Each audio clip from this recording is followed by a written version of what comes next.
Hello and welcome to a quick video of how to get started boating once you've arrived. So, how they address at the top of the screen, you'll see some extra parking out here.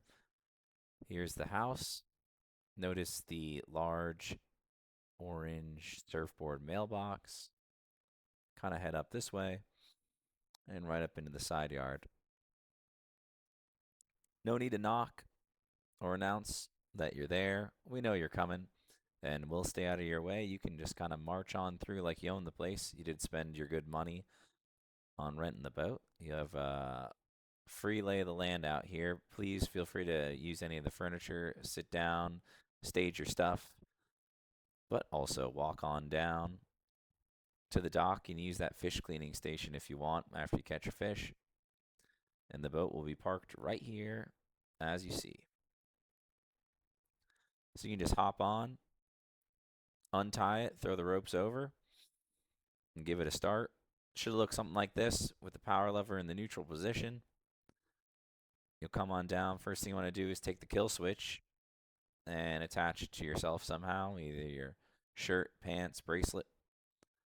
Make sure the power is neutral, and then put the motor all the way into the water by trimming it all the way down. So if it's all the way down, you don't have to move it. But if it's kicked up like that, which it might be, just make sure the prop is fully in the water, like so, and then start it up.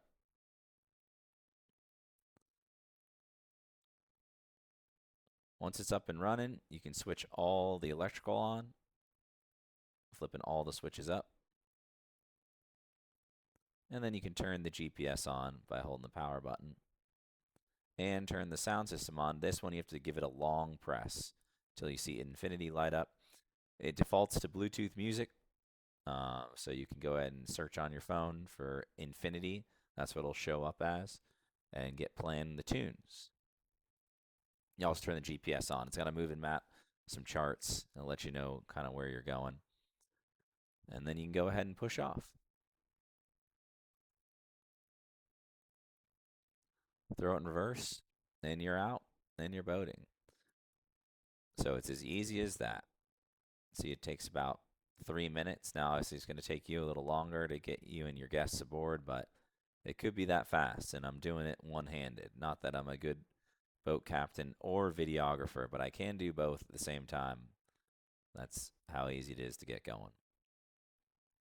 So now I'm going to quickly kind of go over some of the spots you'll want to visit or just give you a quick orientation.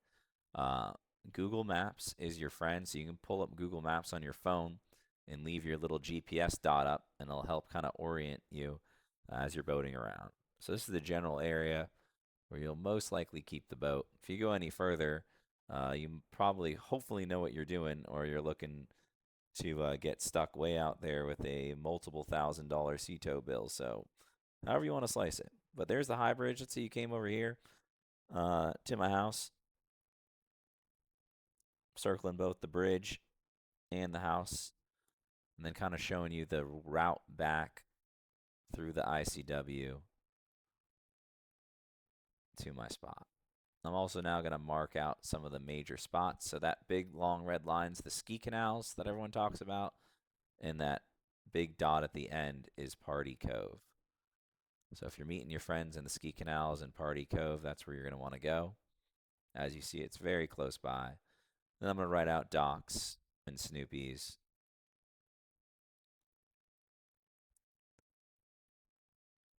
And this way you can just kind of stop the video here and just take a quick screenshot. That'll kind of help have everything up for you. There, I mark the house again. So there you go.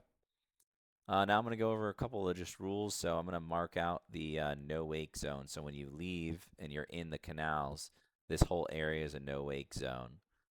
It's not clearly marked right around my house. And then also up by marker 37, Snoopy's Docks on the way to Packer Channel. That's all very clearly marked. And the entrance is clearly marked as well. But just make sure you're not throwing any wake in that. Next, I'm marking out the ICW, the Intercoastal Waterway. This is the main thoroughfare through Corpus. It is very poorly marked. There's markers all along it, but just really try to make sure you're staying in the dead center of it.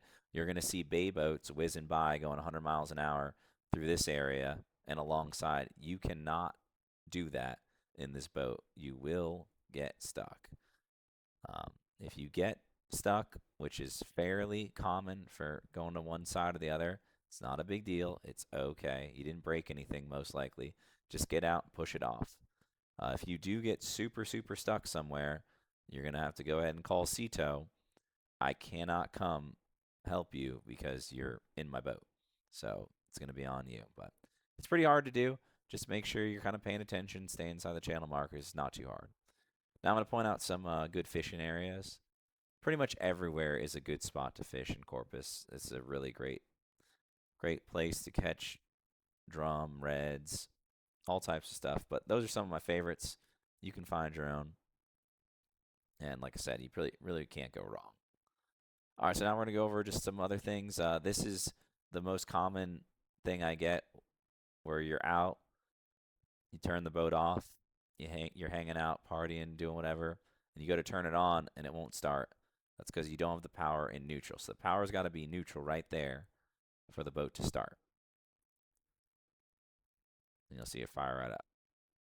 I always make sure the battery's got a full charge. Other thing is the kill switch might be out. So if you get the power in neutral and the kill switch in, it'll start. And now we're just going to go over some basic docking. So number one thing when you dock in a pontoon boat is you just want to notice which way the wind's going, because this boat is like one big sail, so the wind will push you around. You want to put it in forward idle and never any more than that. So this is going to get you going about 3 to 4 miles an hour, which is also your no wake speed. And that's all you need. If you approach a dock any faster than that, you either really, really know what you're doing, or everyone assumes you don't know what you're doing. They're going to get out of the way as you come with a big head of steam. If you bump the dock going forward idle speed, you're not going to hurt anyone or damage the boat. But if you come in quick, it's going to be very hard to manage, and you can do some serious damage. So just come in like this, and you can't mess it up, right? So we got forward neutral. Now I'm just putting it in pure neutral in the center, and I'm straightening it out. And I'm just going to get it parallel to the dock, and I'm just going to let the current push me right into those big black bumpers. I'm going to straighten out the motor, so we're going dead straight now. Now I'm going to throw it in a bit of reverse. That's just reverse idle. Kind of stop our forward momentum. Maybe a little more forward. Yeah, just a bit more forward. Just try to get the door in the middle. You don't have to park it perfectly. I'll come out and fix it. And that's it. Just let the current push you in. And boom, we're done. Now all you got to do is tie it up, unload everyone, and then I'll come show you now how to turn it off. So to button it up at the end, you'll come on,